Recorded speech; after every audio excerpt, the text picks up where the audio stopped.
Muy buenas, damas y caballeros, y bienvenidos una semanita más a No te enfades, el podcast que hacemos Miguel Ángel Uriondo y un servidor. Esta semana llegamos, en verdad, una semana después, porque nos ha pillado justo en medio el Día de Reyes. Vamos a hablar del final de Stranger Things. Ha pasado realmente 7 días. De hecho, hemos dejado un tiempo prudencial para ver si se emitía el noveno episodio, ¿no? Que ha habido una locura con una especie de teorías extrañas, conformity gate y no sé qué leches. Bueno, unas paranoias absolutamente demenciales de redes sociales que vuelven a probar que a veces no, que el público suele tener más originalidad que los propios creadores cuando el producto se les hace muy grande. Que de hecho, precisamente, de esa grandeza de Stranger Things seguramente vamos a hablar largo y tendido en este podcast. Pero antes de ponernos manos a la masa, quiero felicitar el año a mi queridísimo Uriondo y darle la bienvenida a este cuarto podcast de la segunda temporada.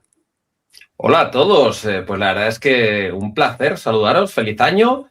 Espero que os hayan traído muchas cosas los Reyes Magos, jovenzuelos, que tengáis vuestros videojuegos, vuestros libros, vuestras películas, vuestras series en Blu-ray y que disfrutéis de la cultura como disfrutamos nosotros. Oye, ¿te han traído muchas cositas, tío? ¿Te has portado bien este año? Me han traído lo que quería, que es mucho más que muchas cositas. Y de todas formas yo tengo un concepto competitivo de la Navidad. O sea, para mí la cuestión no es si me regalan muchas cosas. Yo con mi mujer es una cuestión de si consigo hacerla llorar, de ser generoso y de majo y de encontrar justo lo que ella quiera. A mí los regalos que me dan no me importan. Me importan que acabe llorando desesperada ante el hecho irrebatible de que año tras año la derroto en la Navidad. O sea, vencer la Navidad es para mí muy importante. Pero en plan de que le das un regalo mejor que... Hombre, tiene que ser eso. O sea, tiene que ser más, mejor, más de todo. O sea, necesito derrotarla. O sea, humillarla. Que tenga un regalo tan espectacular siempre y sea tan feliz que no pueda sobrellevar la culpa de que su regalo nunca pueda estar a la altura. O sea, ¿Has perdido en alguna ocasión has perdido o siempre te has... Sí, alguna vez he perdido. Alguna Navidad he perdido. Sí. Llevo una buena racha. Pero oye, esto es como el Madrid, no puedo ganar siempre, de vez en cuando. Sí, a ver, de vez en cuando viene bien perder también para mejorar al año siguiente y volver con más ganas. Muy bien. En mi caso, sí, en mi caso me he portado muy bien, me han regalado muchas cosas realmente de Levi's, no es porque me esté haciendo propaganda aquí en el canal totalmente gratis, pero es verdad que han caído, este año no sé por qué, me han caído como muchas cosillas de Levi's y teniendo en cuenta que he pasado el umbral ese en el que empiezo a ver los regalos como algo más útil cuando es práctico que cuando no lo es, estoy muy feliz. Me han regalado calzoncillos, calcetines, o sea, cosas como que tenías que renovar sí o sí, ¿no? Pero que nunca encuentras espacio para... Oye, para comprar libros tengo espacio siempre, ¿eh? Pero por lo que sea, para comprarme calcetines no. Así que yo agradezco que ahora me tomen como, pues eso, como una persona más mayor y más necesitada de calcetines que de libros. Se agradece, no te voy a mentir, ¿eh? Más necesitada de calcetines que de libros, ¿eh? Cuidado. Cuidado. Llegar a ese punto en la vida, ¿eh? Bueno, y llegamos a un punto en el que la moda de usar y tirar hace que los calcetines sean una cosa que te vas comprando y que ya ni lavas, ya vas pidiendo más o vas comprando más que antes que lavarlos. Así que te doy 100% la razón. Ojalá no fuera así, ojalá todos fuésemos un poco más respetuosos, pero tengo la sensación al precio al que veo los calcetines de que saldría más a cuenta comprarlos siempre que no lavarlos y mantenerlos en la corriente de la ropa. Pues aparte de los regalitos que nos han caído, también hemos estado haciendo cosillas y como cada semana vamos con unas recomendaciones rápidas antes de entrar en lo que es el kit de la cuestión. Uriondo, ¿qué has estado viendo, leyendo, jugando, haciendo? Pues la verdad es que he estado haciendo muchísimo trabajo doméstico y financiero de resolver papeles y hacer cosas en Navidad, pero eso no me ha impedido ver algunas cosas realmente buenas. He seguido, te recomendé Friday Night Lights, la serie de Peter Berg que sobre fútbol americano. He seguido viéndola con mi hijo, disfrutamos mucho, ya empieza un poco más fase culebrón que de fútbol, pero ya estamos en la segunda temporada y muy bien. Y desde luego la serie que te estoy recomendando actualmente es The Lowdown, Verdades, no sé qué, ¿cómo era?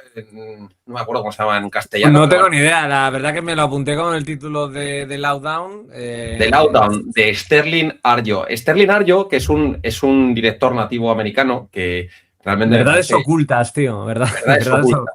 Qué horror de con Ethan traducción, Hawke. tío.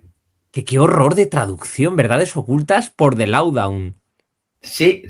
Bueno, en realidad, por lo menos, a diferencia de algunas otras traducciones, yo creo que el personaje principal interpretado por Ethan Hawke es un tipo que dice que es un trastorian, o sea, como un historia verdadero.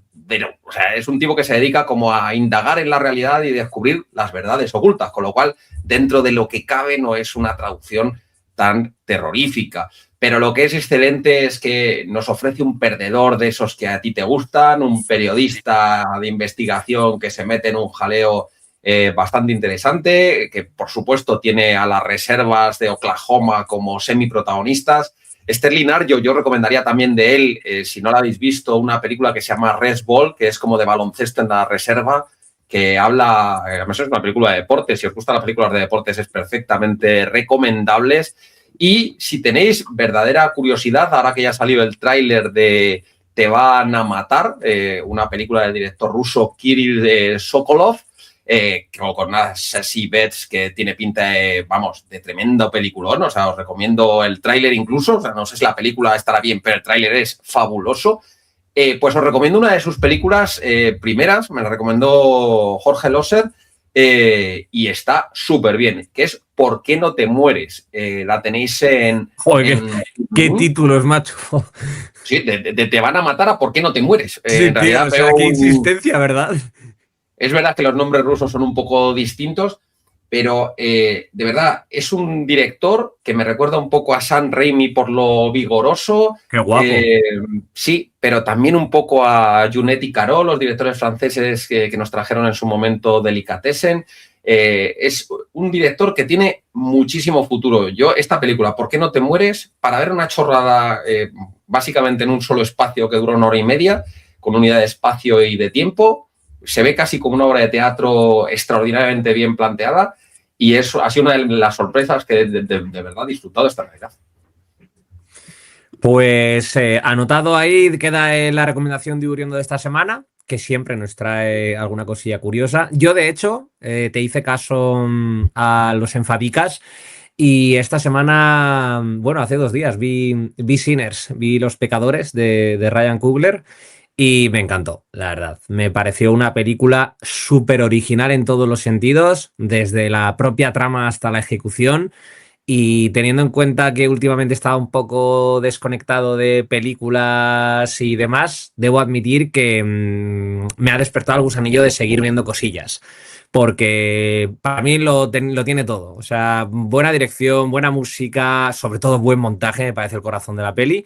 Y luego un guión de verdad muy original. Si no habéis visto Sinners, porque Uriondo nos convenció, ved Sinners porque os he hecho de mi canal. O sea, literalmente, os he hecho a patadas de mi canal. O sea, tenéis que ver Sinners porque es muy divertida. O sea, es que no hay otra forma de describir la película. Y nada, déjate sorprender, déjate llevar por la peli y disfrútala. Eso sí, no veáis Weapons, que ayer tuve la desgracia de ponérmela y hacía tiempo que no veía una película tan comedia involuntaria. O bueno, igual. Es que ahí es donde estaba seguro que ibas a atacar este tema y te voy a discutir la mayor. Es que creo que es comedia voluntaria. El único problema de Weapons es la gente que ha percibido Weapons como si tuviera que ver una película de terror, cuando yo, de verdad, me pasé toda la película desde el principio hasta el final. Yo ayer me reí, ¿eh? Yo me reí, o sea, muchísimo. Yo como comedia me parece una gran película, y como película de terror, que es así como está planteada en cuanto al lenguaje audiovisual, como película de terror es bastante mediocre. Y no mediocre en el término malo, sino mediocre un poco en plan en común, ¿sabes? O sea, es una cosa que para mí no destaca, en cuanto a terror no destaca.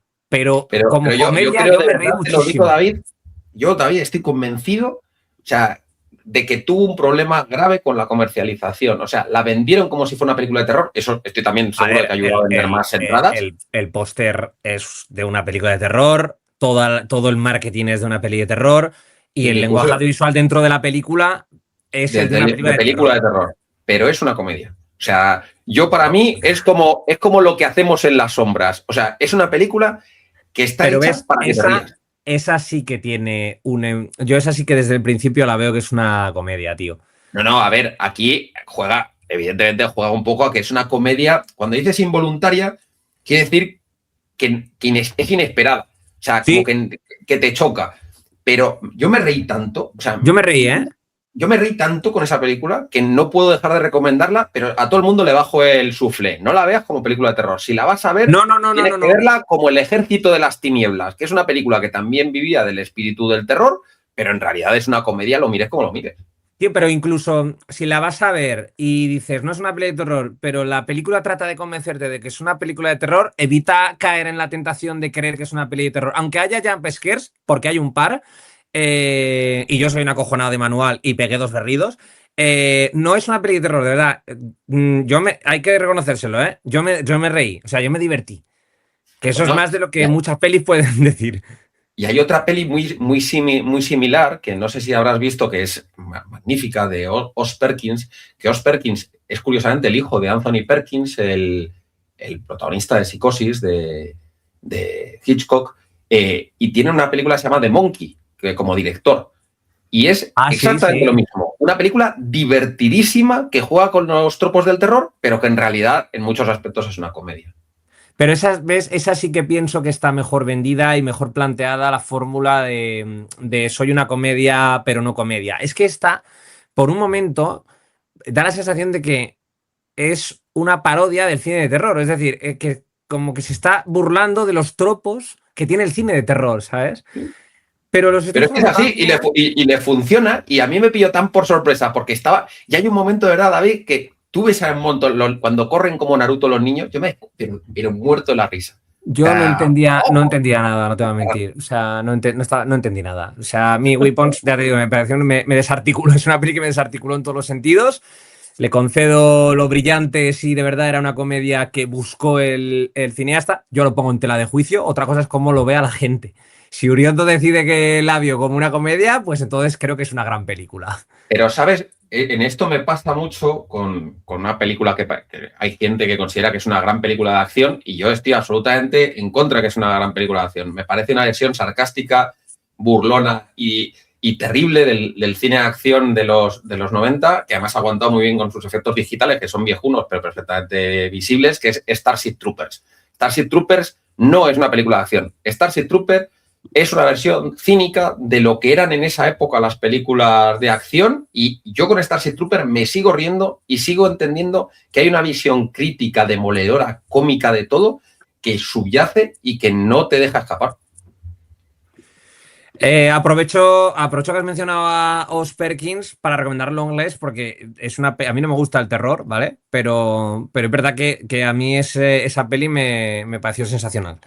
Que además estaba Nicolas Cage, había una chavalica rubita que no me acuerdo cuál es su nombre. Me gustó mucho la peli, me gustó mucho, mucho esa peli. Ah, y también aprovecho que es nuestro espacio común semanal para, no me voy a expandir, pero para decir que sigo jugando a Yakuza 9, a Like a Dragon 2. Y no entiendo a los creadores de este juego. O sea, tampoco me voy a explicar mucho más, pero simplemente quiero pues gritar un poco aquí de que estoy entre a medio camino de que me parece una obra maestra y la decepción constante. Es una pasada, tío. Es una escena todo perfecto y en la siguiente todo mal. Es un amor-odio brutal lo que estoy sintiendo por este juego. Y nada, me apetecía decirlo aquí en el No Te Enfades. Me quiero La recordar a semana mí pasada mismo. era solo amor. Quede claro que la semana pasada era solo amor. Claro, claro, claro, pero ahora me quiero recordar a mí mismo que no debo enfadarme. Porque hay ratos en los que me olvido de no te enfades, ¿sabes? Y me enfado de verdad. Entonces es conveniente no hacerlo. Que por cierto, eso me recuerda que hemos hablado hoy de que te he dicho yo reivindico el derecho a enfadarse con una película.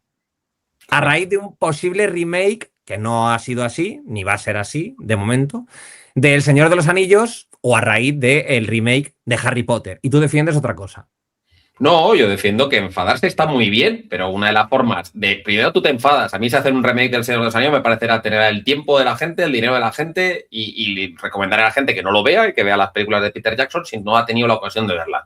Dicho lo cual, el remedio para enfadarse muchas veces es no ver las cosas. Yo no pienso ver la serie de Harry Potter. Tengo una clara decisión por mi parte de no verla. O sea, no vamos a poder hacer un no te enfades sobre Harry Potter Sí, lo porque haremos, sí.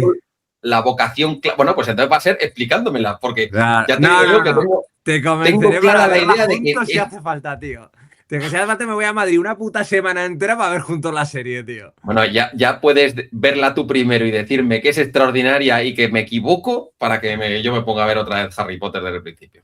Yo reivindico el derecho a veces, no siempre, a veces de enfadar. Yo, por ejemplo, con Harry Potter se me va a enfadar. Con la Odisea de Nolan, por ejemplo, yo me va a enfadar.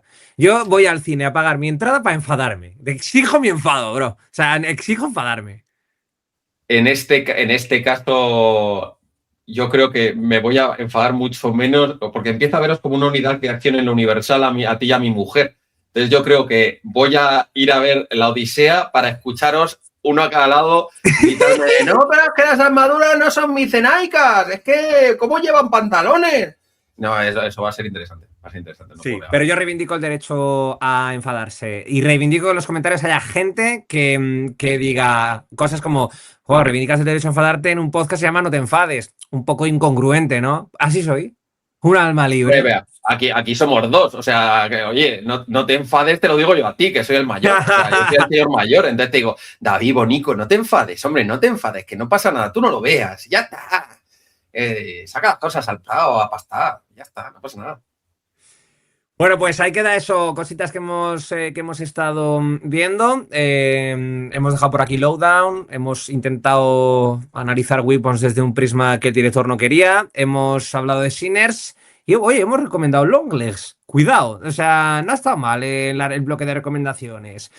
Pero ahora vamos cuando la matan, ¿vale? Y digo cuando la matan porque vamos a hablar del final de Stranger Things. Bueno, en realidad yo tengo apuntadas un montón de preguntas que quería plantearle a Miguel Ángel. Preguntas que yo mismo me he estado haciendo estas semanas cuando he visto el final, pensando en todo lo que ha sido la serie de Stranger Things, todo lo que ha significado tanto para mí como para, diría, la cultura pop. Pero ya adelanto que tenemos dos formas muy diferentes de acercarnos al final. Mi forma de aproximarme al final de Stranger Things es puramente emocional y la de Uriondo es una forma en la que no le ha convencido a él la quinta temporada. Y ahora le dejo espacio para que se explique. No, bueno, para empezar, hay que entender que la temporada tiene más de un 80 y pico por ciento en Rotten Tomatoes. O sea, quiere decir, a la mayor parte de los críticos, más allá de que estamos hablando de polémica, parece haberles medio gustado. Pero también reconozcamos que Rotten Tomatoes, un medidor a veces mal interpretado, no te está diciendo cuánta gente piensa que es una serie de 10, sino cuánta gente piensa que es una serie de más de 5 o de 6. O sea, en ese sentido, lo único que dice es pasable. Bueno, podemos discutir que tiene elementos que si las sumas todos juntos, pues a lo mejor lo pueden llevar a lo pasable. Cuando dices que la veo de una manera diferente a ti, es que todo aquello que me había emocionado de las 4 primeras temporadas se han apañado los hermanos Duffer para desmontármelo por completo, con una serie de decisiones, a mi juicio, muy, muy, muy mal planteadas desde cualquier punto de vista. Yo te prometo, David, que no fui a ver la serie pensando, voy a ser crítico porque hay gente que la ha criticado. Al contrario, hay muchas cosas. No te pega. Hay muchas cosas que cuando la gente va y las quiere destrozar y a mí me gustan, yo saldré y diré, no, pues a mí me ha gustado. Pero no voy a mentir. El último episodio de Henry Abraza Monstruos, a mí me ha parecido un disparate. Todo lo que tiene que ver con el desarrollo de personajes es, cuando no caótico, sí mal aprovechado, excesivo o defectuoso. No hay un solo personaje que tenga un arco, no diría satisfactorio, es que todos los personajes, si me apuras, tienen un arco satisfactorio. No es un problema de arcos, es cómo cierras esos arcos. Si me dices, oye, ¿qué te parece mal el arco de este personaje? Como vamos a hablar de spoilers, te puedo ir uno por uno. Me dices, ¿te parece mal que lo que pasa entre Nancy y Jonathan? No, me parece mal, de hecho tiene sentido a lo que venía. Es valiente, por cierto. Pues es normal, razonablemente. Bueno, o sea, las historias de los 80 yo creo que eran más arquetípicas y sí que acababan juntos a pesar de todo lo que habían vivido. Sí, pero eso hubiera sido un error por la construcción de personajes. Los hermanos Duffer tampoco son idiotas. O sea, ellos saben que habían construido una brecha entre los dos y me parece muy limpio cómo lo hacen. Incluso me Estoy parece de acuerdo, sí. es el momento, quizás uno de los momentos que me parecen más limpios en guión, que es la relación entre ellos, incluso la relación con Jonathan. Pero es que si pones a pensar en el tiempo en pantalla que te supone, luego la despedida de todos, que una brasa, macho. Es que me da la sensación de que son 2 horas, pero se podría haber quedado felizmente en una. Es que tengo una sensación de que esta temporada 8 episodios bien guionizada habrían sido 4 bien armadas. No puedo quitármela de encima y me parece que tiene momentos de máxima emoción y que está bien planteado. A mí el momento, que además es otro homenaje a los 80, que nadie lo dirá nunca, pero esto es inédito. Nadie te va a decir que el final de la serie es un homenaje al nido de la Patrulla X, porque el Azotamentes no deja de ser la reina del nido. Si miras las imágenes de cómo es la reina del nido, es bastante parecida al diseño del... Me reí mucho, cuando me lo pasaste por WhatsApp. Eso es realmente original. Me parece que el tema de la mano invertida para convertirse en el Mind Flayer está muy bien. Pero volvemos a lo mismo. Estaba claro que Vecna era un sicario y está muy bien cómo introducen que lo es. Está muy bien el arco de cómo consiguen al final lo que pasa con Eleven, de introducir lo que dice mi mujer, que es un final coreano en el sentido de que es ambiguo y si quieres verlo de una manera lo ves y si quieres verlo de otra lo ves. Me parece que el final de Joyce incluso tiene cierta lógica, consigue su venganza. Si punto por punto, a mí me hacen los Duffer el pitch de cómo va a acabar cada personaje, incluso les valoraré positivamente que no maten a nadie, que es una cosa que me parece un pelín cobarde, pero oye, pues oye, lo dejas limpio más o menos, no voy a matar a nadie, vale, es lo que has hecho más o menos la temporada. En esta serie mueren los nuevos, no mueren los viejos, mueren los personajes nuevos, no mueren los carismáticos que la protagonizan. Pero dicho todo esto, arco por arco, me parece un desastre. Me parece que está muy bien lo que pasa con cada uno de ellos, pero me parece que está muy mal hecho. Y el epítome de esto es lo que sucede con Will. Y aquí voy a decir una barrabasada nivel de que te moneticen el canal. Hubiera preferido, yo soy una persona progresista, David, soy una persona progresista. A mí, cada cual lo que haga con su vida me da absolutamente lo mismo. Yo siempre he dicho que soy un padre de persona LGBTI desaprovechado porque habría sido el tío más tolerante del mundo, habría aceptado la homosexualidad de mis hijos, encantado de la vida si cualquiera de ellos lo hubiera sido. He tenido broncas por esto. Yo me acuerdo una cena en un restaurante con periodistas en el que yo dije que me daba igual que mi hijo fuese gay o mi hija fuera lesbiana, que me daba lo mismo. Y me dijo un tipo bastante viejuno, me dijo, no querrías tú que tu hijo fuera un no sé qué. Y me quedé a cuadros. Digo, que me da igual, que me importa 3 cojones. O sea, que no tengo ningún problema con esto, no me afecta. Tío, o sea, no te justifiques, es una porquería. No, pero parto de esa base para entender que yo hubiera preferido, de verdad, a mí me pones una orgía tipo It con Will y el resto de chavales y me hubiera parecido más valiente que el puñetero abrazo baboso de ay, todos te queremos, todos te súper mal interpretado, súper mal montado.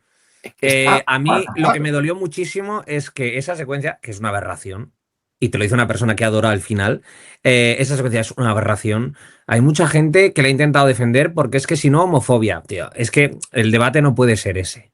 O sea, no puede haber un debate cultural si no está superado ese concepto. Me refiero, no hay un ataque hacia esa escena porque salga del armario. ¿Que habrá gente que la ataque por eso? Obviamente, hay de todo en el mundo, pero el problema es la secuencia. El problema no es lo que está queriendo decir, porque lo que está queriendo decir está bien. De hecho, está mucho mejor contado en el final, cuando se reivindica Will y, joder, saca todo el poder como para frenarle los pies a Vecna diciendo que ya no le tiene miedo. Es mucho más épico y está mucho mejor llevado a la pantalla eso que la charlita y el abrazo posterior, ¿sabes? Entonces... Si es que además habían dibujado, por eso quiero decir que para mí es paradigmático, es hasta qué punto no han sido capaces de darle a un arco con sentido una escena lógica. ¿Por qué?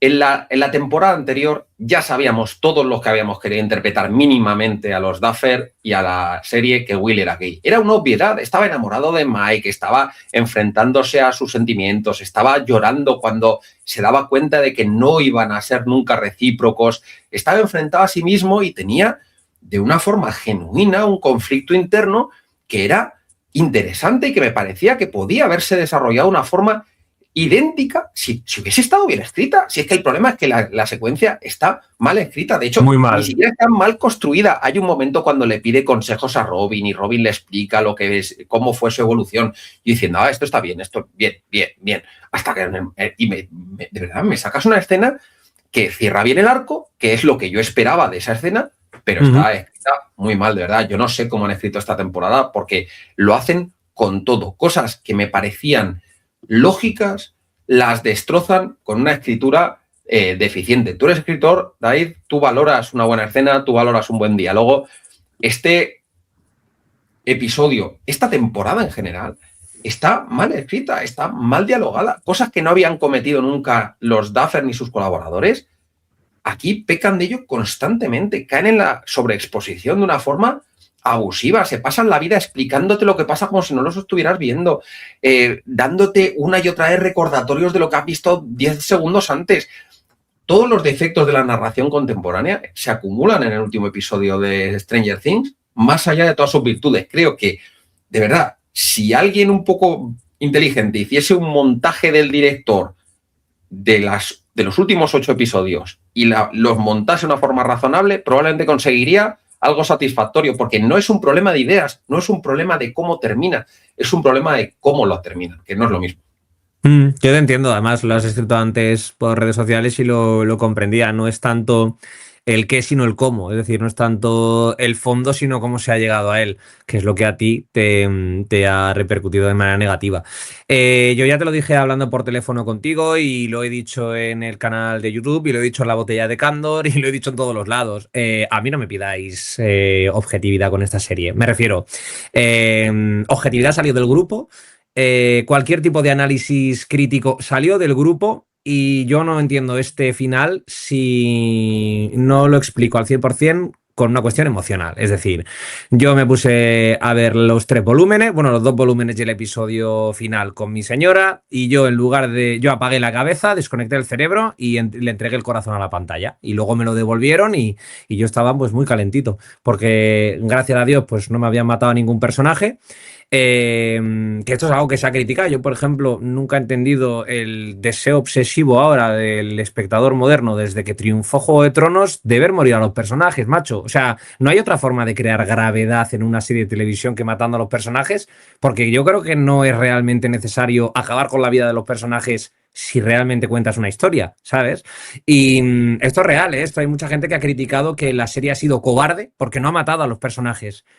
Yo permíteme dudar que algo sea valiente o no porque mata a los personajes, es decir, los personajes mueren pues porque tienen que morir o porque cumplen una función dentro de la ficción y esa función en ese caso concreto es morir. Eddie murió porque tenía que cumplir una función y fue genial la muerte de Eddie, pero igual no tenían que morir todos los personajes para hacer funcionar el final de Stranger Things. ¿Sabes lo que quiero decir?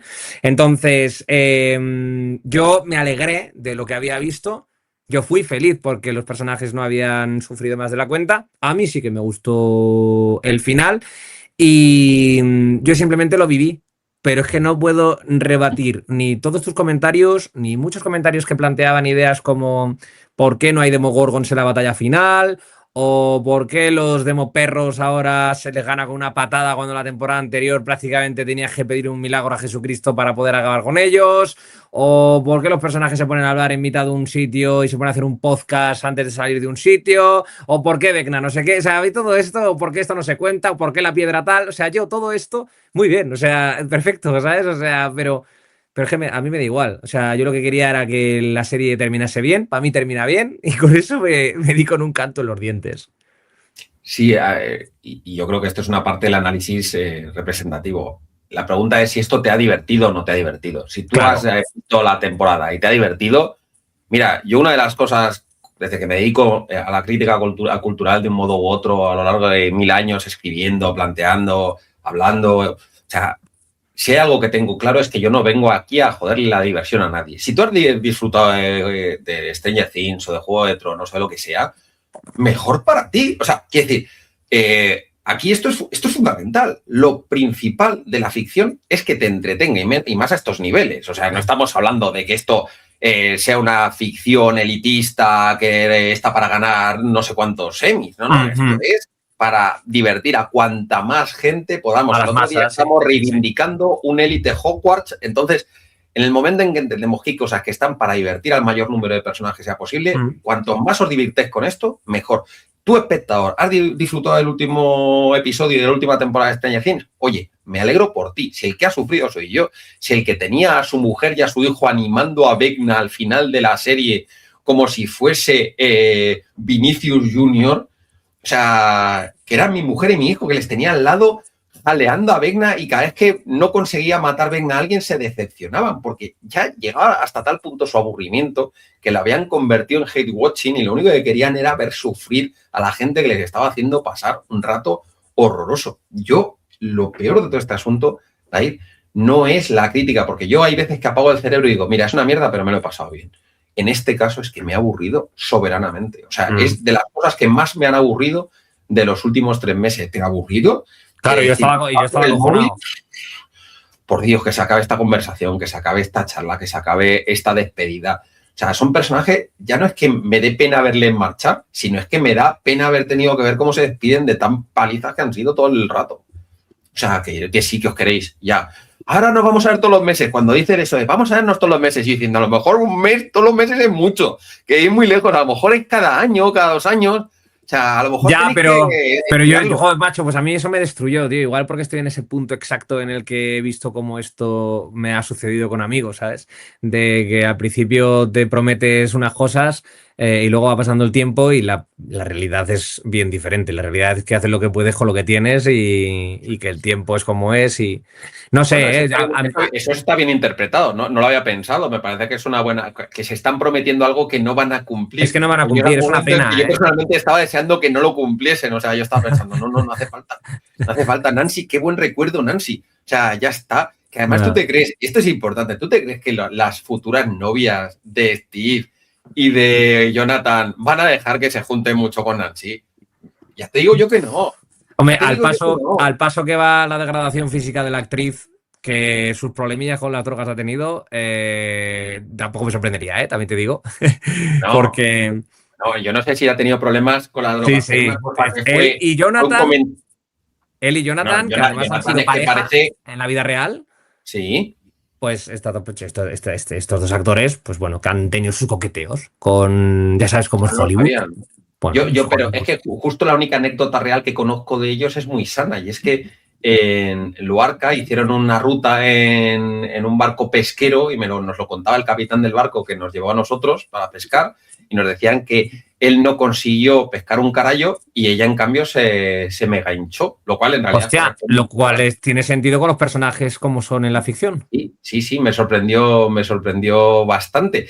Y dicho esto, un comentario habitual durante el visionado de la temporada es que Natalia Dyer es Timothée Chalamet. O sea, claro. Hostia, tiene su aura, ¿eh? No, su aura no. Es que la pones a hacer de Bob Dylan y lo clava también. O sea, es que es igual. O sea, es que es Timothée. O sea, yo no sé los padres de ambos si tienen algo que ver, pero ahí hay un parecido innegable. Yo no sé si... Y otra cosa curiosa que me parece interesante, que es decir, al final...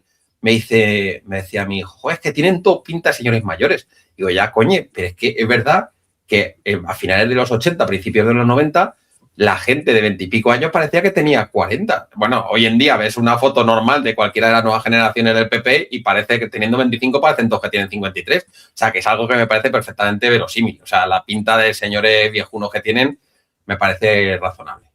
Ahora te pregunto por toda la serie en general, ¿qué personaje crees que ha tenido el arco más coherente de toda la serie? Contando también el final, obviamente, ¿eh?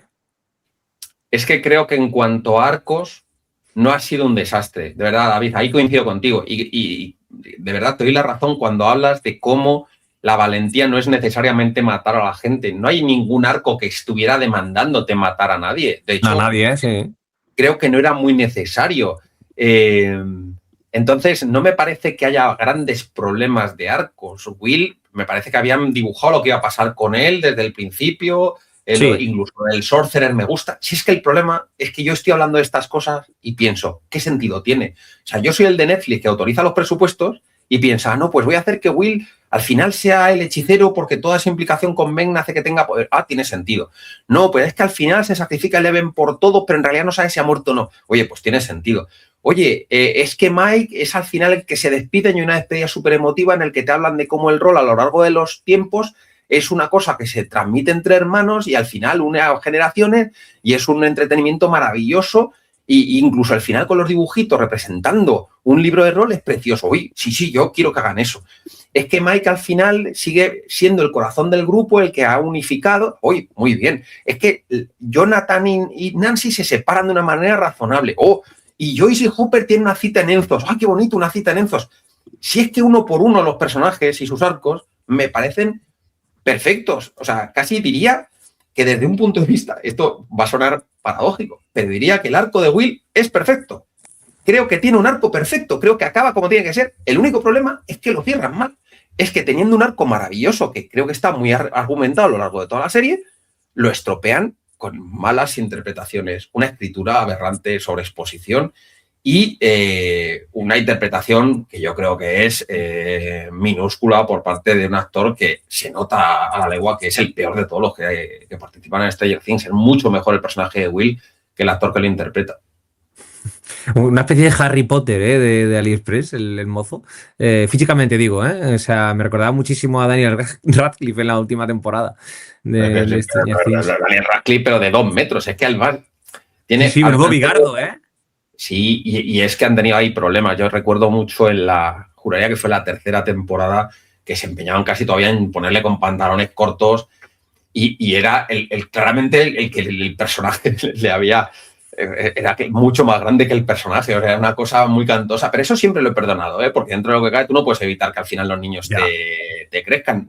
Los que no te han crecido, quizá por eso que comentas, son Nancy y Jonathan. Estos dos se han quedado los dos canijos, pero el resto les han sobrepasado bastante. Me gustó mucho también el arco insisto, me gusta mucho si hubiera estado mejor hecho. El arco de Dustin está muy bien. De hecho, hay una cosa preciosa que me parece que es meta y a mí las cosas meta me encantan. Hay un momento en el que él y Steve reproducen un diálogo que en realidad es entre los espectadores y los hermanos Duffer. Están diciéndote, Dustin en realidad prefería al personaje de Eddie Manson antes que al propio Steve, que había sido su pal durante todo este tiempo, su bros y tal. Y los espectadores, en cierta manera, nos pasó lo mismo. Todos preferimos durante un momento a Eddie Manson. Eddie Manson molaba muchísimo. Bueno, muchos espectadores preferimos a Eddie Manson. Pero es que para mí Eddie Manson era mi juventud en muchos aspectos. Entonces, y yo he tenido mi Eddie Manson. Entonces yo entiendo a Dustin y entiendo a Eddie Manson y entiendo a Steve, porque hay un momento que es muy divertido de la serie y es cuando Steve le dice, no, es que Eddie murió a lo idiota porque no tenía ningún motivo para mover y estratégicamente no tenía ningún sentido y medio se suicidó.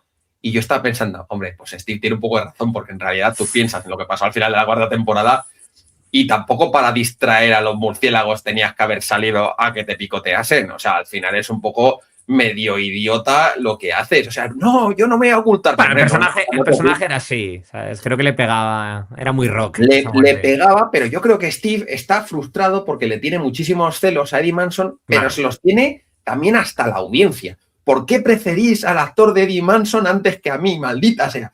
Y me da la sensación de que en cierta forma hay un diálogo ahí que funciona muy bien y Dustin, al final, que quiere mucho a Steve, se reconcilia con eso, se reconcilia con Eddie, crece, es un personaje que tiene un crecimiento espectacular.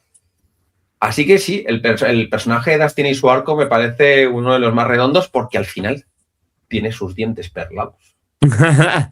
A mí, ahora que has mencionado a Steve, a mí me parece el arco perfecto. De hecho, todo lo que sucedía en torno a Steve era lo que más me gustaba de Stranger Things. Yo recuerdo todo el tema con Nancy, me cautivó. No hay que olvidar que el tío se mete en todo este follón al principio, por eso, precisamente. Toda la relación con Dustin me pareció brillante. Luego lo meten con Robin y también hace brillar al personaje de Robin. O sea, Steve ha sido ese Sergi Busquets del grupo, ¿sabes? El que parece que no hace mucho, pero, tío, hace jugar a todo el equipo entero. Y me ha gustado mucho... Y también se cae a veces sin que haga falta como Busquets, o sea que en ese sentido es bastante...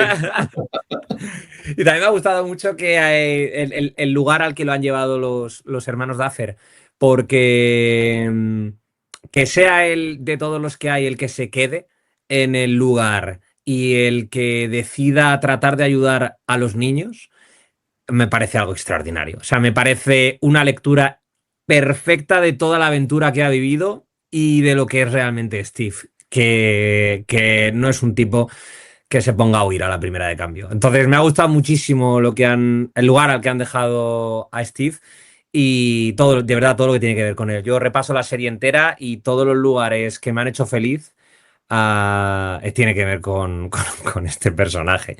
Martín, te iba a preguntar por algún personaje que quede mal resuelto, que se haya sacrificado por el espectáculo, pero creo que estamos de acuerdo en que es el personaje de Linda Hamilton, ¿verdad? Oh, es terrible. Sí.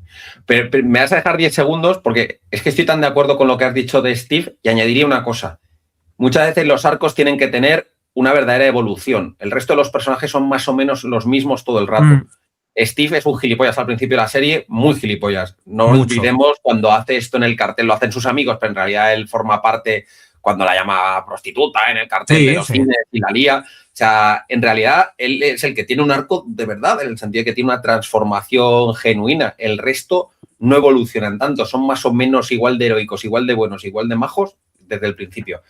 Y Linda Hamilton creo que es el personaje peor definido de la serie. Una cosa que siempre habían hecho bien y es que con 2 pinceladas te dibujaban a los antagonistas, el alcalde, que era el pirata Roberts en La princesa prometida, tenías a Brenner, que era un personaje magistral, los medio buenos, medio malos, no sé, estaban siempre muy bien. Tenías a Sam El Señor de los Anillos, ahora que hablamos del Señor de los Anillos, haciendo un personaje que de verdad con 4 pinceladas te daban un heroísmo, te preocupabas por él lo justo para que te diera rabia que se muriese. Es que el personaje de Hamilton no es nada, es un personaje absolutamente güero, vacío. Estoy de acuerdo.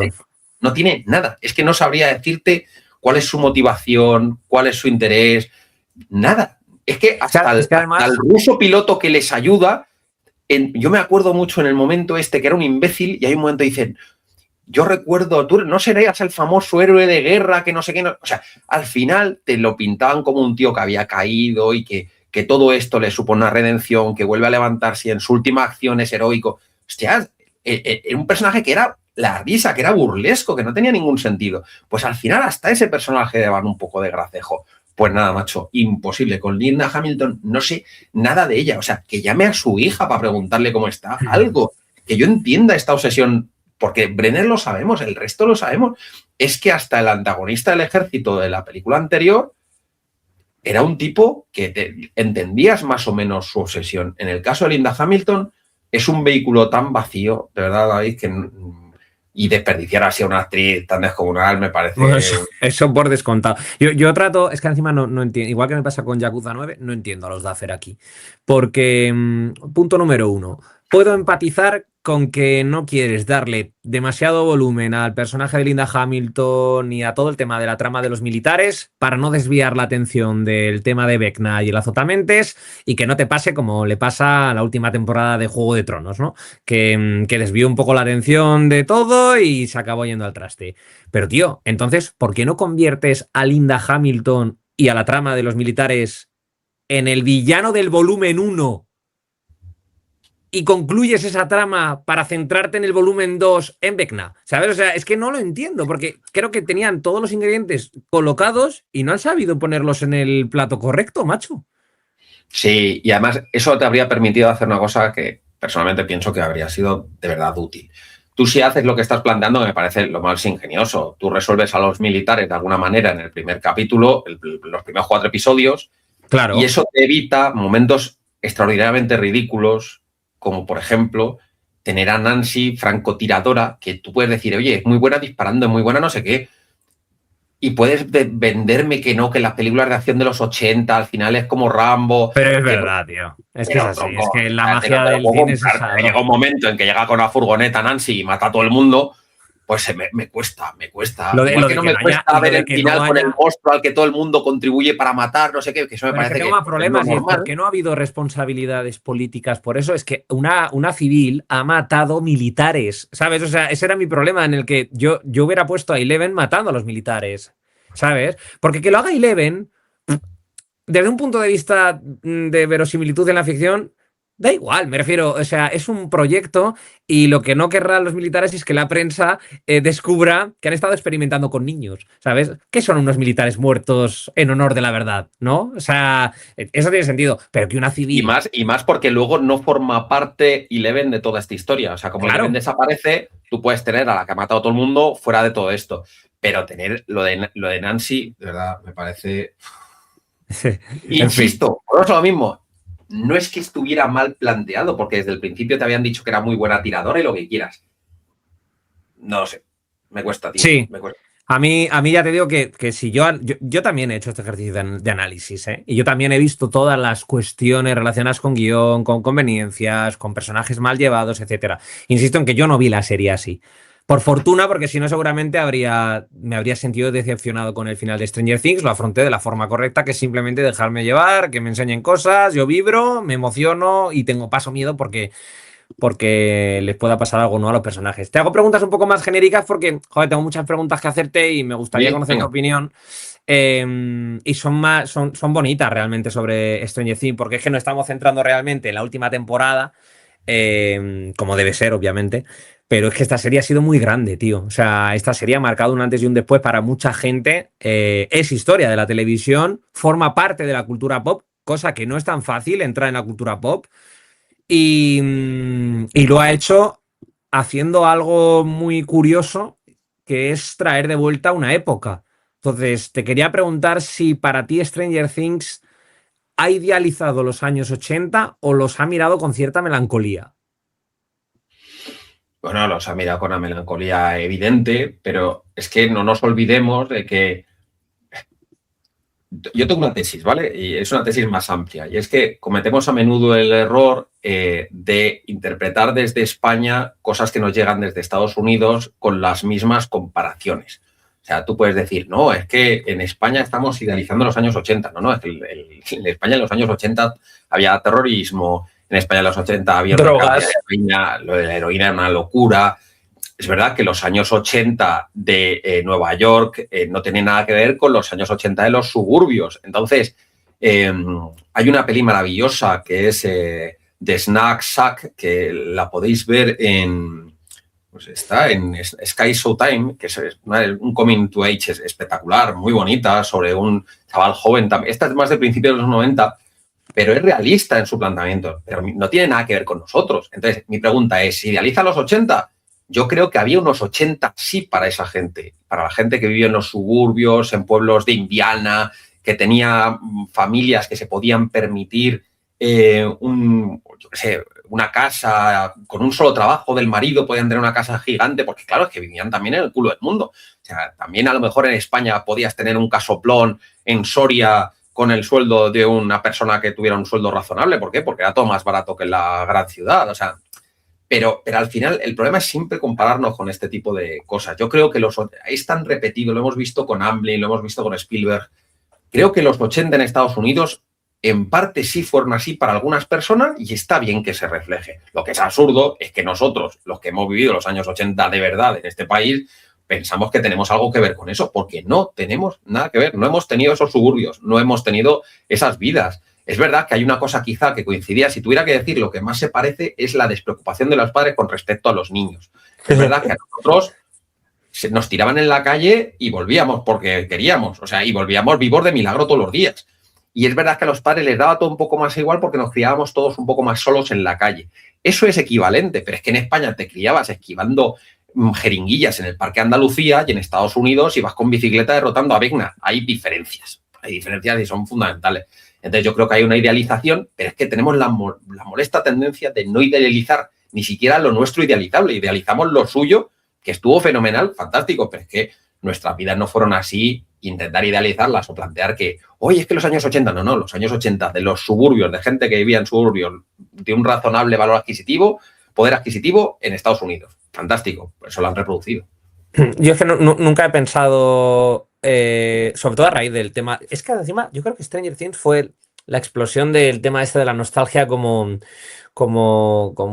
algo que puedes explotar desde un punto de vista cultural.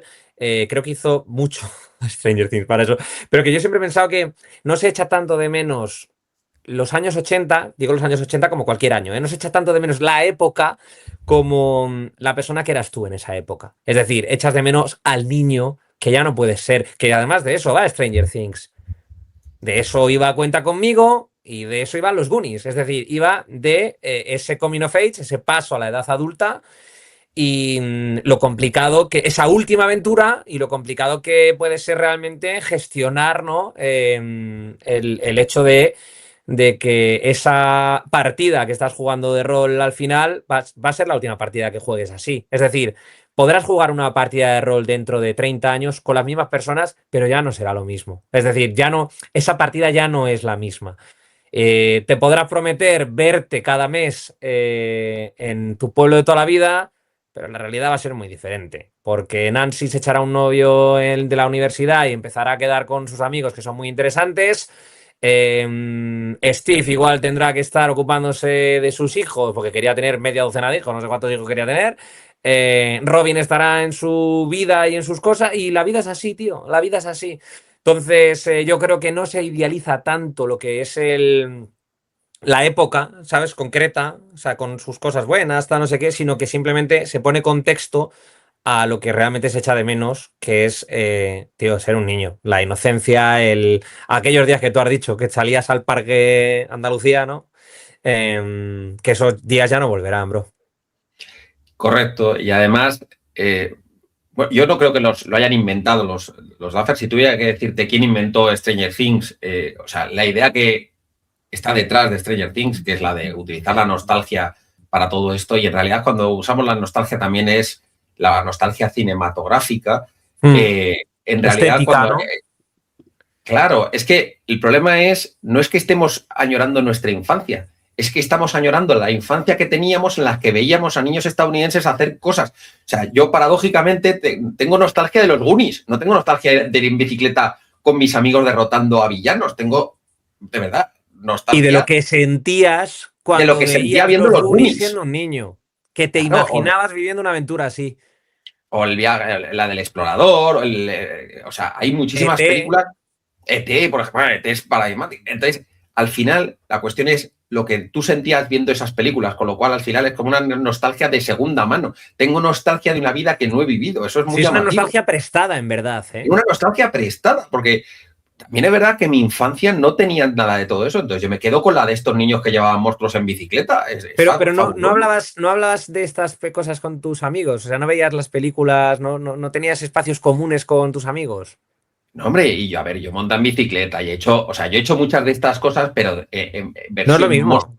Sí, no es lo pero no es lo mismo. mismo. O Mm. sea, yo no tenía esos espacios abiertos, esas Ni un carreteras. barco pirata, ni. No. Ya. Bueno, incluso las cosas que existen de verdad. No tenías un diner en el que fuera tu equivalente, pero tenías tus equivalentes y más o menos vivías. Pero es verdad que recuerdas con tanto cariño esas cosas que veías en las películas que al final, en cierta manera, las interiorizas y las haces tuyas. ¿Y sabes quién supo ver eso antes que nadie? JJ Abrams con Super 8, que es una Sí, estoy de película que a acuerdo. todos los efectos es el precursor obvio, y estoy seguro que se os ocurrirán muchos más, pero para mí es el precursor obvio de decir, vamos a recuperar el Spielberg de Amblin porque la gente lo echamos de menos. Y eso es lo que Estoy los de hace. acuerdo. Lo que pasa es que por tiempos te diría que el proyecto Montauk que tenían los hermanos Duffer venía justo de un año antes. O sea, debía ser una cosa que debía estar rondando por Hollywood. Me refiero, debía estar rondando. Super 8 es de 2011 y Sí, es un pero desarrollo que tiene un par de años. O sea, Pero que me refiero que no creo que. O sea, no creo que los Duffer vieran Super 8 y dijeran, ya tenemos serie, gente. no, no, no, no, ¿Sabes? no, no. No, pero yo creo que tiene que ver con cómo funciona la nostalgia, que funciona por oleadas. O sea, yo creo que había un Estoy de montón de acuerdo, ahí gente estoy de acuerdo contigo. que todo el mundo a la vez estaba pensando en cómo... De hecho, insisto, la gente se acordará de esta película que te he comentado, de Snack Shack, y pensarán que es la primera película de nostalgia de los años 90. O sea, porque además está ambientada muy a principios de los años Mm. 90, un poco Sí, ya sé antes cuál es. incluso. En el 91, sí. Y es súper interesante, la película es fenomenal, muy divertida y de verdad yo creo que ahora vamos a ir a una nostalgia de los 90 y va a ser interesante verla porque los 90 Para que le también tenían... interese la peli de Snack Shack, que sepa que en español se llama El Ambigú, ¿eh?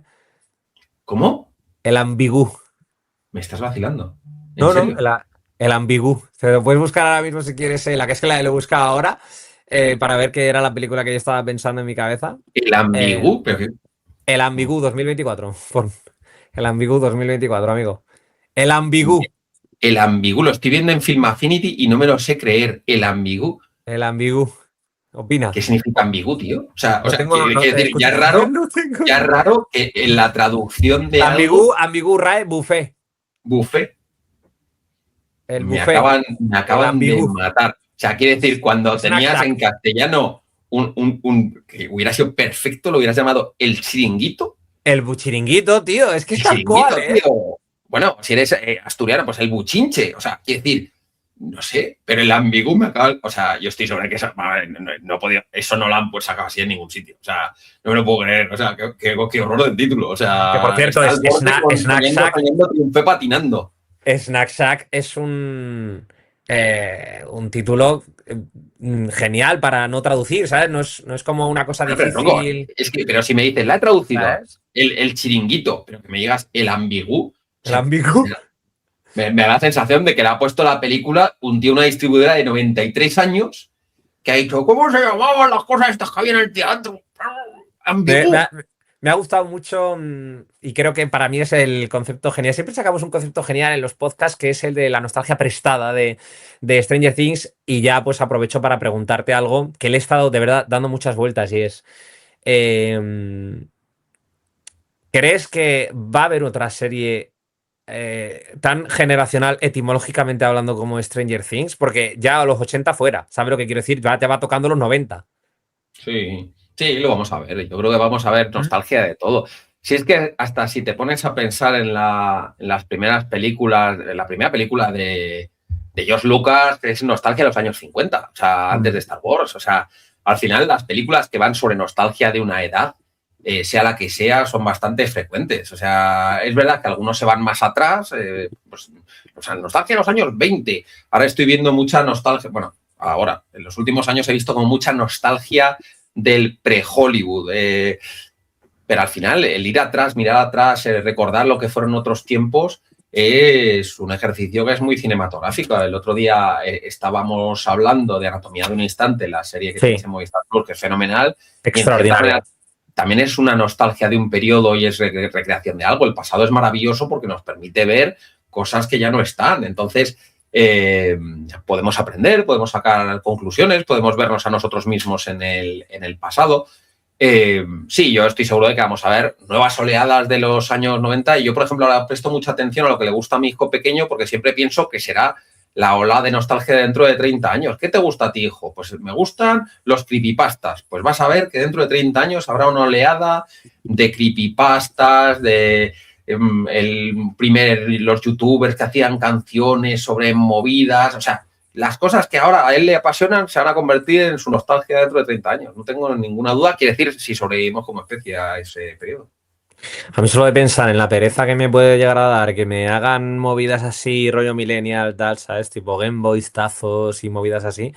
Los 2000, Britney Spears, todo este rollo, ¿sabes? Que yo viví, me da una pereza terrible. O sea, yo, por ejemplo, estéticamente pienso, para mí, estéticamente pienso que los años 80 para el tema de la nostalgia funcionan en mi cabeza mejor que la estética de los 90-2000, ¿vale? Finales de los 90-2000, que es donde más o menos me puedo ubicar yo, que nací en 92, ¿no? Tenía 8 años cuando iniciamos Milenio.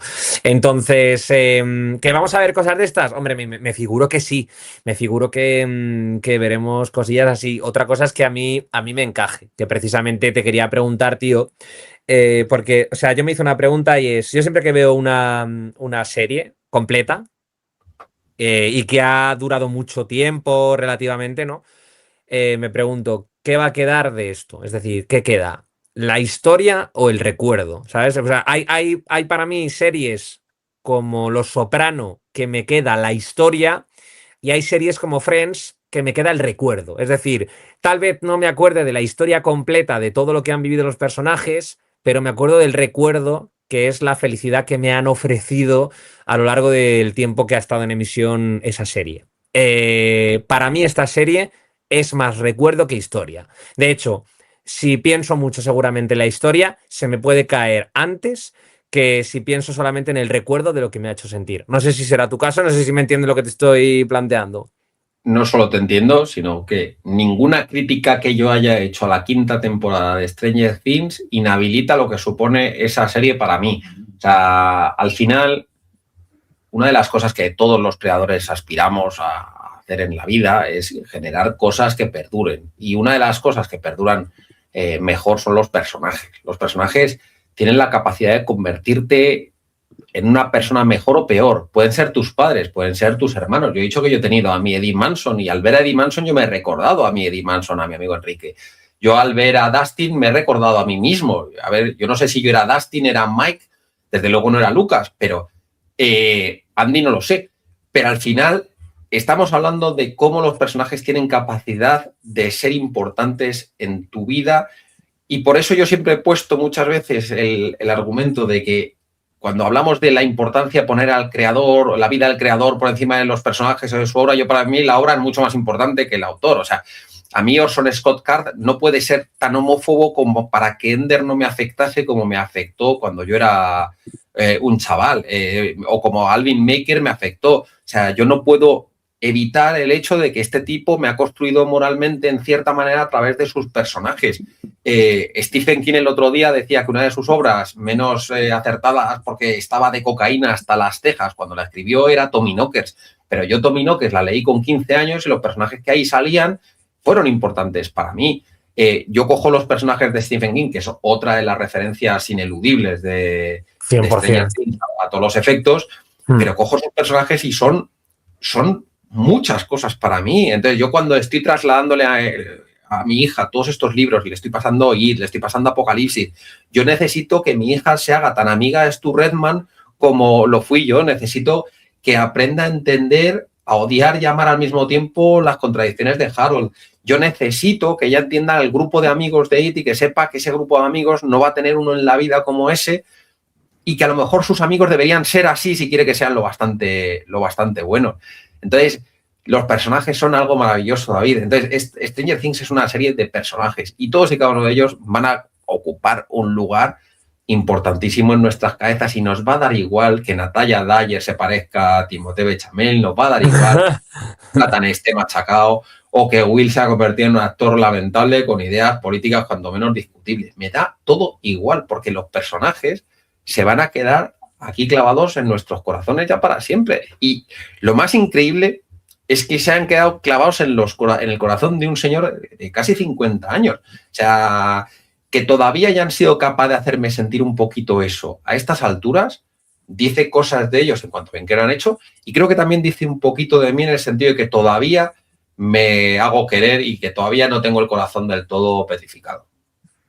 Es bonito, ¿eh? Yo admito que estaba hasta incluso con cierta pena y con cierta nostalgia, ¿no? Cuando llegaba al final, porque a mí me ha gustado mucho esta serie. O sea, lo que me ha hecho vivir, sobre todo porque para mí Los Goonies fue la peli de mi infancia que tuvo la casualidad, ¿no? Que dio así, que un tipo del 92 tuvo la fortuna de que le llegara un VHS del Telepizza que era Los Goonies, que lo eligió mi hermano porque salía una calavera y realmente la vimos y se convirtió como en la película de mi hermano y mía. Y es un recuerdo que atesoro con mucho cariño porque desde que vimos Los Goonies, aparte que es algo nuestro, ¿no? De entre hermanos, pues a mí me despertó la curiosidad por las historias y las aventuras y tal. Stranger Things es un golpe a ese tipo de historias. O sea, si te gustaron las aventuras así, pues es evidente que probablemente te ha marcado. Entonces, mi última pregunta, sobre todo a ti, que eres una persona más analítica que yo en ese aspecto, es ¿qué crees que ha cambiado para ti en la televisión con Stranger Things? Porque obviamente es un antes y un después en la cultura pop. Bueno, yo creo que lo fundamental es que Stranger Things ha cimentado el papel de Netflix en la creación de cultura. El otro día estábamos hablando de Warner, estábamos hablando de Paramount, estábamos hablando del papel de Netflix. Stranger Things pone en el mapa a Netflix por primera vez. O sea, quiere decir, había hecho cosas importantes. Creo que el juego del calamar es importante, creo que la Casa de Papel es importante.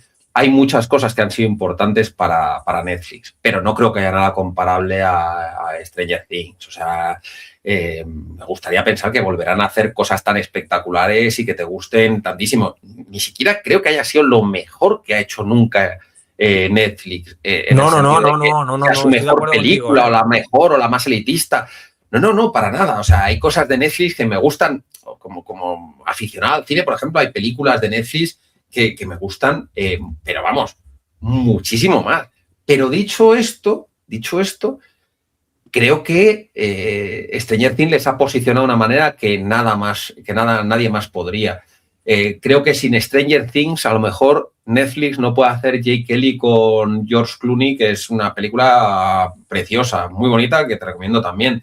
Creo que es la piedra de toque y ellos lo saben, solamente lo que se han gastado en promoción, lo que se han gastado en poner esto encima del mapa, y quizá por eso es lo que me duele tanto, que no hayan sido capaces de darle un final un poco más redondito, porque HBO con Juego de Tronos podía cagarla al final porque se notaba casi que estaba todo el mundo desganado al hacerla, pero es que Juego de Tronos no es ni de lejos lo más importante que ha hecho HBO en su historia.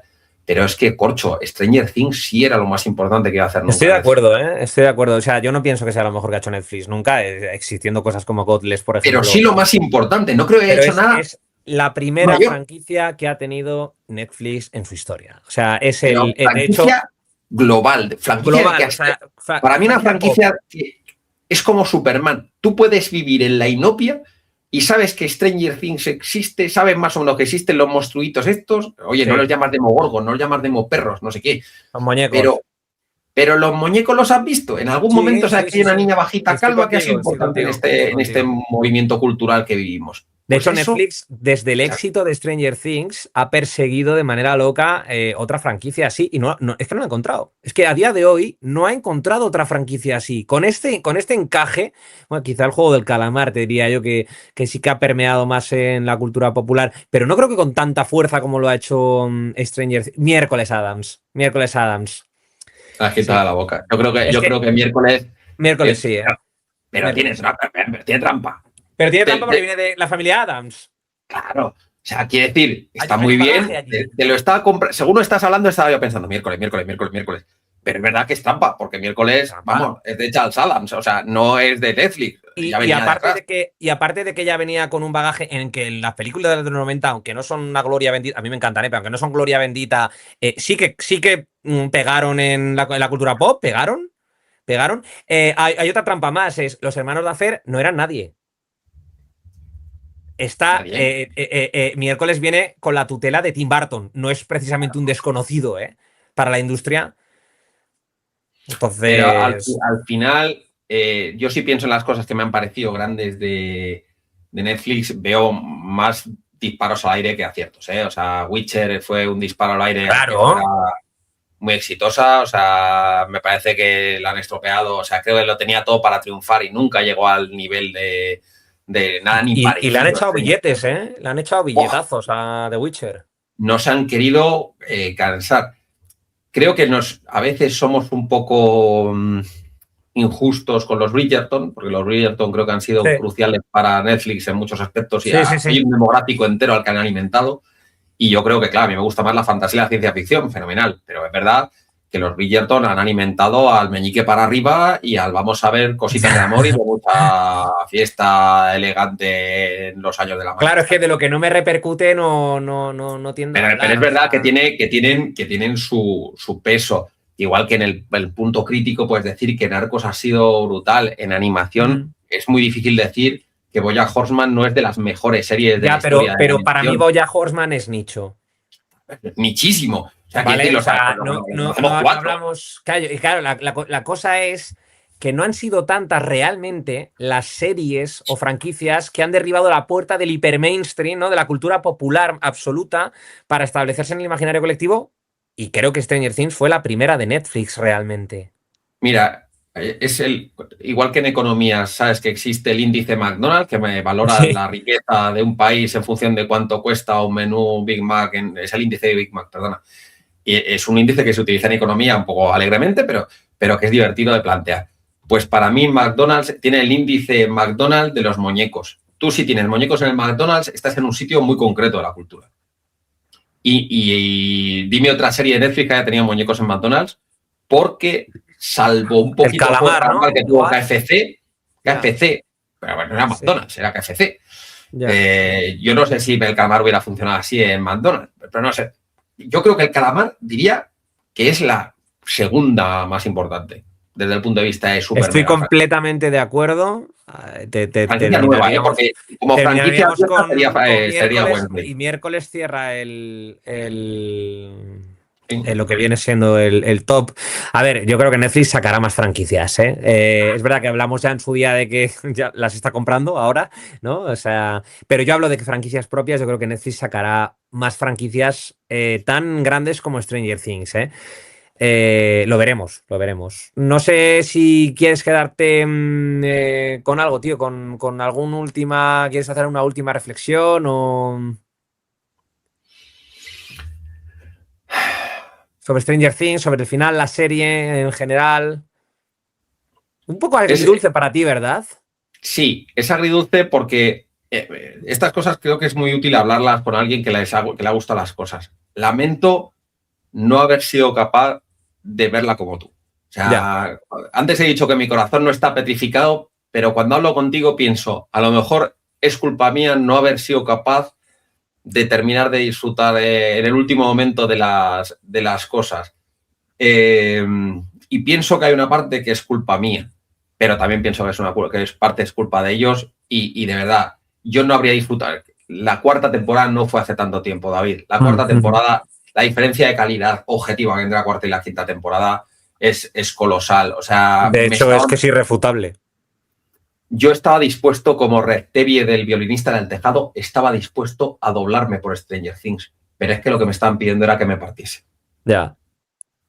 Muy bonito, ¿eh? Muy bonito. Yo en mi caso tuve la fortuna de que llegué con el cerebro completamente apagado. De todos modos, no es responsable. Yo esto lo tengo clarísimo y es tirarme piedra a mi propio tejado, ¿no? Porque al final yo también soy escritor y puede que no le guste a alguien una obra mía, pero es responsabilidad del creador el que le guste o no un producto a una persona.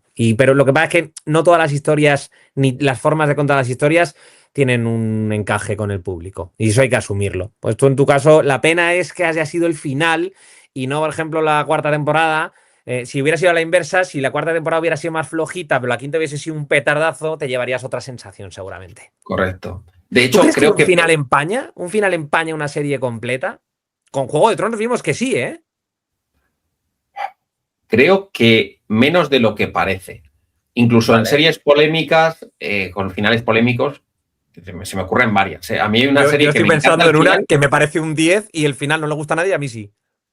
Yo estoy pensando en otra, pero ¿cómo conocía a vuestra madre? A mí, ¿cómo conocía a vuestra madre? Está muy bien el final ese. Hay mucha gente a la que no le gustó. A mí me encanta el final de Cómo conocía a vuestra madre. Me parece un finalazo. Me parece que, y sobre todo, me parece que era el final que tenían en la cabeza desde el principio. Y también creo que en esta serie han llegado al final. Mira, esto sí diría que es lo diferente, porque creo que no lo va a empañar. No lo va a empañar porque la serie está mal hecha, pero los arcos funcionan. Y es lo que decía antes, en Juego de Tronos, el último episodio, los arcos no funcionan. Es que se cargan todo, lo vuelan por los aires y la historia. Hay cosas que no tenían sentido. Yo siempre he dicho que por cómo evolucionan, tú no puedes de un día para otro cambiar completamente un personaje como el de Daenerys, que había sido tan clave para la ficción popular. No puedes darle de un... En Stranger Things, a mí puede no gustarme cómo lo han hecho, pero los personajes se comportan en todo momento como los personajes. Y eso es de agradecer. No hay ningún cambio radical de personaje. Incluso en cosas que no me gustan, por ejemplo, no acabé de entender, me parece que está mal desarrollado, la sensación de celitos que tiene Hopper con Cally, me parecía un poco rara, se ve desde el principio que la ve como... Pero no son realmente celos. Yo creo que es más recelo porque sabe perfectamente Hopper que el final de Eleven no va a ser otro que el sacrificio. Y también es consciente de que... Pero no. También es consciente de que si permite que Cally se imponga... Él no sabe desde el principio. Es como el quien dice, no, es que qué malas compañías tienes. Oye, perdona, que la niña no sabe que se va a querer sacrificar de minuto uno. Puedo entender que desde que Vecna les revela que la intención de Cally es la mitad del juego que se está planteando, es lo que se plantean, puedo entender que... Pues yo creo que había llegado antes a la conclusión, ¿eh? Pues ya es mucho. Yo te juro. Pero Yo quiero te decir, juro para que eso tienes que desarrollar mínimamente el personaje de Cali. Es que el personaje de Cali no lo desarrolla nada. Es que yo eso te lo es un compro. bulto. O sea, lo de Hopper no te lo compro, pero lo de Cali sí. O sea, de hecho, es de una torpeza terrorífica decir, ¿no? Es que Cali está allí para posibilitar la trama de las embarazadas. Y De haces hecho, tú. Pero ¿y hay por qué una no la tesis que tengo. descubre? ¿Y por qué no la descubre Eleven? O sea, ¿para qué necesitas realmente a Cali? Es más impactante que lo hubiera descubierto Eleven que se lo cuenten. De hecho, si Eleven ve a las embarazadas y ve todo lo que ha hecho el ejército, se dará cuenta más aún de que se tiene que sacrificar, macho, porque lo que ha visto es una aberración. Sin discusión esto que acabas de decir, pero es que uno de los problemas de esta serie es que se pasan la vida contándote cosas en vez de viéndolas tú. Eso es así, pasa con Max y con Holly, pasa con Eleven y las embarazadas y con Cali. Podías haber visto la escena de Cali de cuando la detienen sin tal. El único problema es que entonces no habrías tenido la revelación de lo que sucede con Cali, que me parecía que estaba bien. De estas cosas que le dije a mi mujer, la persona que está detrás de esas puertas es Cali. Eso lo sabía mi mujer desde que se lo dije yo al principio. En cuanto sabíamos que había alguien tapado con la puerta, yo sabía que no era Vecna, que era Cali. Lo tenía clarísimo. O sea, si hay algo que yo tuve claro es que era Cali. ¿Por qué? Porque los hermanos Duffer no son idiotas. Tú sabes que tienes ahí un personaje que es la hermana de Eleven, que está ahí desde la segunda temporada coleando. Ostras, aprovechalo. Es que era demasiado bonito. De hecho, yo tenía una lista de cosas que quería ver en esta temporada y es que paradójicamente se han cumplido todas. He tenido más o menos cubierto todas mis checks y que rescatasen a Cali, que era un personaje que no me volvió loco, pero joder, ya que lo sacas, pues reaprovechalo al final, me parecía que era útil, pues lo han hecho. Pero eso es un poco disparate. ¿Sabes lo que he llegado a pensar? He llegado a pensar que había una escena previa en la que Cali hacía algo que molestara a Hopper y se la cargaron en edición, porque llega un punto en el que hay cosas que me parecen descuidadas y hechas con prisas. Y eso me parece la típica cosa de decir, ¿por qué está tan enfadado Hopper con Cali? Puede ser un poquito porque recordara vagamente que la había llevado por el mal camino y que había vuelto vestida como una punky de cuando estuvo con esta chica, pero eso me parecía un poco tonto. Digo, a lo mejor había algo más que se ha quedado en la mesa de edición y que no ha salido. ¿Y sabes cuál es el peor error con diferencia? Que además me molesta porque es casi error de continuidad de toda la serie. Esto te voy a decir, te parece una idiotez, pero me parece lo peor de la serie, de toda la quinta temporada. Lo que me da la sensación de que a veces los Duffer no están acordándose de qué narices han hecho y que se han meado en la Biblia de los personajes. La señora Wheeler, cuando están en el pasillo del instituto y dicen, ahí está la señora Wheeler enrollándose con el señor Wheeler, cuando habían dejado claramente constatado en la serie que el matrimonio de Karen había sido un matrimonio con un tío que ya tenía pasta, dinero y que la dejaba en una posición más o menos tal, con un hombre más mayor por el que no sentía la típica pasión que sí siente por el hermano de Max. Entonces, el imaginarme a Karen con el señor mayor enrollándose en el instituto no tenía puñetero sentido, cuando siempre te habían dicho que se había casado con un señor mayor que la había condenado a una vida suburbial, feliz con los niños, pero coñazo en todo lo demás. No me di ni cuenta, no te voy a mentir. El hecho de imaginar que esta chica tuvo pasión por Ted, más allá de la conveniencia pequeño burguesa. Qué grande Ted Wheeler, ¿eh? Hay que romper una lanza a favor de este pavo que no hace absolutamente una puta mierda, pero oye, sale ahí al final, en el plano final con la mujer, en las gradas de la graduación. Oye, y no ha hecho nada, tío, más que sobarse en el sillón. Bueno, y dice lenguaje. Dice, ese lenguaje. Honor para Ted Wheeler. Desde aquí le mandamos honor para Ted Wheeler, sí, señor. Oye, y la última lanza que voy a romper, que es el único personaje nuevo interesante que me parece que me moló muchísimo, porque además tiene un mini arco súper salado y me parece que el chaval lo hace fenomenal. El chavalico recordete este. Yo soy del equipo Derek, a todas luces. O sea, un tipo al que le dicen, oye, se puede ser de otra manera, ¿por qué no lo intenta? Y el chaval lo intenta. Me parece de las cosas más bonitas que han tenido esta temporada. Muy guay, tío. Eso y el momento Mazinger Z de tener un kaiju orgánico controlado por Vecna que se parece a la reina del nido de la Patrulla X, me parece eso también sensacional. Yo rompo y termino. Yo, aparte de que me ha encantado, yo rompo lanza a favor de Holly, la heroica Holly, porque me ha encantado la niña, lo admito. O sea, me ha parecido una monada de cría, un fabuloso personaje y divertido y como retrotrayéndome otra vez a la primera temporada. Y me ha molado mucho, a pesar del podcast que se lanzan antes de huir de la Vecnamente, me ha gustado mucho todo su relación con Max, etcétera. Me encantó Holly la heroica. A A mí ti no, Holly la ¿verdad? heroica me gusta. Y me Ah, gusta, bueno. fíjate, me gusta la mesa final de chavales. Eso me Oh, gustó mucho. Lo sí, he comentado sí. ya. El concepto de esto de De hay Toy cosas que se Story, transmiten bro. Toy entre Story 3, hermanos. bro. Toy Eso es Story guay. 3, bro. Tal cual. Eso es guay. Ah, Toy Story 3, la última que he visto y que veré nunca porque es la última parte de la trilogía y yo no vi existe ninguna 4. película adicional. Yo vi la 4 y fue el mayor error de mi vida. Toy Story 4 no existe. Pues no, en mi cerebro, no, sí. Como un No, trauma, ¿sabes? no, yo no me voy a prestar a eso. No vi la 4, no veré la quinta, no veré nunca más ninguna Toy Story. Toy Story es una saga de 3 películas y termina en la tercera. Punto. En Tú fin. me convencerás de que han hecho otras películas y yo estoy Bueno, de hecho seguro de que van a hacer podemos ahora la convenir en 5 cosas. con una tablet. Con una tablet ahora, yo de verdad. No, Toy Story Hay que 4 saber hay que saber decir adiós. Es que Stranger Things lo explica, hay que saber decir adiós, tío. No y pasa nada, ya me está. me preocupan los intentos de spinofearla que harán sin duda. Y si lo hacen, espero que sea con un poco de criterio. O sea, no me parece imposible que puedas sacar esto adelante, pero yo diría que se den unos años, que piensen algo muy bonito, Sí, que hagan sí, algo sí, muy sí. bonito, muy diferente. Ahora mismo estrenan este mismo año una serie de animación de Stranger Things que tiene lugar entre la 2 y la 3, que está chulo, va a estar divertido, ¿no? Y a priori van a tardar un par de años en desarrollar, porque de hecho se han puesto ahora mismo a trabajar en la idea, en desarrollar la siguiente historia. Si tengo que poner mano en el fuego, creo que van a ir hacia los 90, ¿eh? Creo que van a hacer algo relacionado con Stranger Things en los años 90. Es mi apuesta personal, ¿eh? Escuchando a los Duffer, han dicho muchas tonterías estos días. De hecho, estaría bien que se hubieran callado la puta boca más de una vez, porque han metido mucho la pata. Y de hecho, cada cosa que decían era peor que la anterior. Han llegado a decir.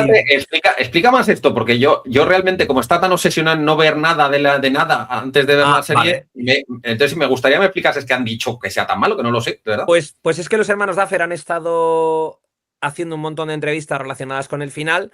Y cada vez que les hacían una pregunta sobre por qué no sucedía tal cosa en la historia, era peor, la respuesta era peor que la anterior, hasta el punto de que cuando les preguntaron que por qué no había Demogorgons en el vacío, ¿no? En la batalla final, porque solamente estaban Vecna y el Azotamentes, llegaron a decir, supongo que será porque, no es broma, ¿eh? Esto es real, lo puedes buscar en entrevista, él ha dicho, supongo que será porque estaba ya más debilitado Vecna y supongo, ¿eh? I guess, ¿sabes? O sea, literalmente, tronco, es tu historia, cabrón. O sea, tío, o sea, yo la he disfrutado, ¿vale? Pero, joder, ten más respeto, cabrón, que es tu historia, tronco, ¿sabes? O sea, creo que da buena fe y es buen ejemplo de los motivos que te han empujado a ti para tener un sabor agridulce. Se confirman cuando escuchas las entrevistas de estos tíos, porque todas las respuestas que daban eran peores que la anterior. Te invito a que busques la mierda que han estado diciendo estos días, que son bastante decepcionantes, tío. Bueno, podía haber dicho que no le quedaban. O sea, oye, pues como las barras de pan cuando intento ir a la tienda de conveniencia de la puerta de mi casa. Oye, no me quedan Demogorgon. Pues no me quedan barras de pan, ya no me quedan Demogorgon, ya Que los he no hay ni gastado. Demogorgon, Los he ni vendido todos. Demoperros, ni solo azotamentes. Oye, Calice. han llegado, después de 8 horas, han llegado muy tarde a la tienda y se les han acabado los Demogorgones. Ah, no hay Demogorgon, no hay Demoperros, no hay nada. Solo queda azotamentes y Vecna. Se acabó. Bueno, Ponme medio azotamentes. sí, pues no te lo. Si es que era normal, que además, fíjate, eso sí que no puedo culparles. Ya bastante malo era haber metido al ejército el momento de Nancy, Claro. no sé qué, no sé cuántos. No puedes hacer un Vengadores escena de Wakanda contra todo. No tienes un ejército, no puedes luchar contra un ejército o les pones algo Pensamos igual, asumible. bro. Pensamos igual. O has creado a todos los personajes para adquirir poderes y te montas ahí una pelea en la que Eleven, Will, Max, todos tienen hiperpoderes, ¿vale? Y te haces una peli de superhéroes que hubiera subvertido totalmente el final. O, tío, tienes que hacerlo de alguna forma. Pero es verdad que yo creo que en otras temporadas se habrían esforzado en explicarte. Simplemente, es que yo lo habría resuelto fácilmente. Oye, mira, Will ha acabado con ellos, ¿vale? O sea, Will, metes una escena en la que Will consigue frenar a todos los Demogorgons y Demoperros, ¿vale? Y lo consigue detener para que no estén en la batalla final del abismo. Pues de puta madre, ¿eh? Ya está.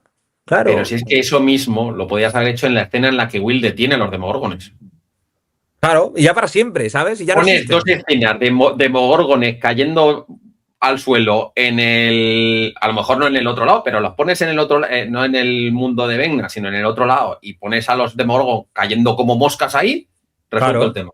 Fin, ya está. Además, Entonces, con las mentes colmena puedes decir que ha sacado con todos los zánganos. Ya está.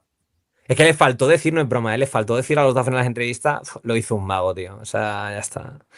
Llegó un mago, bro, y lo hizo Pero, todo. no, hombre, un mago no un hechicero. Un hechicero y lo hizo todo. En fin, ya te digo, sabor agridulce para Uriondo. En mi caso, felicidad y jolgorio. Más allá del análisis, felicidad y jolgorio. Y a la espera de ver qué hacen con la franquicia. Yo no te voy a mentir, a mí me gustaría que no hubiera nada más. O sea, yo prefiero Stranger Things como un producto único que como una franquicia. Pero asumo cuál es la realidad. Y es que esto le da mucho dinero a Netflix. Entonces asumo cuál es la realidad de Stranger Things y ya está, no pasa nada. Dijo una cosa Stephen King, que a quien creo que hay que escuchar en estas cosas, porque raro sería que los Duffer no hubieran al menos tomado un café con Stephen King. Yo soy los Duffer y tengo la posibilidad de saber que este tío, al que idolatro, está viendo la serie que hago. Yo desde luego intentaría tomarme un café con Total. él. Y dijo Stephen King algo que no entendí en su momento, solamente me sirvió para imaginar que no moría en la serie, y fue un mini spoiler, pero oye, me lo comí con patatas, y fue que dijo que le gustaría ver más aventuras de Nancy Drew. Que Nancy Drew es la investigadora juvenil con la que los periodistas viejunos del Hawkins Herald la llamaban en plan de broma, con lo cual no me parecería descabellado que se aproveche a Natalia Dyer para todo esto. O sea, pues está muy bien. Y que esté enfocado alrededor de ella. No me parecería para nada un error. Pues me gusta mucho y me parece una buena forma de cerrar por aquí. Creo que no ha habido mucho comentario relacionado con... Espérate, que lo voy a mirar en un momentito, que no cuesta absolutamente nada. Sé que hubo comentarios bonitos de felicitarnos el año, cosa que de verdad agradecemos un montón, porque nos hace muchísima ilusión. Mira, dijeron por aquí, Francisco, dice, el regreso de este podcast es también de lo mejor de 2025, cosa que estoy totalmente de acuerdo, no te voy a mentir. Y cada día más disfrutón. Luis García dice, habéis hecho un gran repaso del año, que nos ha dado grandes momentos y también hemos tenido cosas menos agradables. Un gustazo escucharos, aunque he tardado en ponerme al día. Gracias, Lorao y Miguel Ángel. Feliz año nuevo. A ver, ¿qué más? Nikita Rega también nos pone feliz año. Este me hizo particular gracia porque dijo, como siempre, una buena conversación. No entiendo de todo, pero me gusta escucharlos hablar con esa chispa. Bueno, oye, en la vida hay que saber dónde llegas. O sea, me parece fenomenal. Yo no entiendo de todo lo que hablo tampoco. O sea, no pasa nada. Bueno, en verdad le pregunté y me aclaró que el caso es que no sabe nada de videojuegos y que alguna vez hemos hablado de videojuegos y en este caso pues no. Hombre, claro, tú empiezas a meter siglas como JRPG, no sé qué, no sé cuántos. Pues, MOBA, no sé qué. Claro, pues a lo mejor la gente... Y mi tocayo David Lozano termina diciendo, feliz año, caballeros, justo estoy viendo Andor, muy buena. Tienes tarea pendiente, bro, recuérdalo. Sí, no, de hecho, en cuanto acabe de Laudón, te prometo que la siguiente está, vamos, ajustada, que la siguiente es Andor. Sí. Te vigilo. Y nada, os animamos a dejar comentarios que, como ya sabéis, leeremos siempre al final de cada podcast. Nos podéis encontrar en nuestras redes sociales. Os animo a leer también el Substack de Uriondo, que lo tenéis en la descripción. Y espero que hayáis pasado una buena charrita, Uri, hermano. Bueno, y darle likes y me gustas y cosas de estas y hype, para que arriba. Nuevo, hype, hay que darle hype. Es verdad, hay que darle hype a esto. De hecho, ya le he dado hypes a algunos, o sea, no sé, pero no te deja dar muchos hypes, o sea, te deja un número limitado. No puedes regalar el hype no se regala, ¿eh? No se regala el hype. Pues oye, sí, darle un poquito de hype a esto que... Oye, y una cosa, aquí nosotros estaríamos encantados, excepto a mi competencia directa, si queréis patrocinar este podcast, hablad con Lorao, que os hace precio seguro, o sea, vamos, no me cabe ninguna duda. Podemos mirarlo, la verdad. Hombre, yo anuncio palmeras de chocolate, ya se me ve, anuncio palmeras de chocolate, encantado. O sea, la primera marca de palmeras de chocolate que nos ofrezca producto ya cuenta con nuestro apoyo. Pues ahí queda eso, gente. Nos vemos y nos escuchamos la semana que viene en el quinto No Te Enfades, que de momento no sabemos cuál será la temática, pero no os preocupéis, porque Uriondo y yo nos esforzaremos en que merezca la pena. Un abrazo, que vaya bien.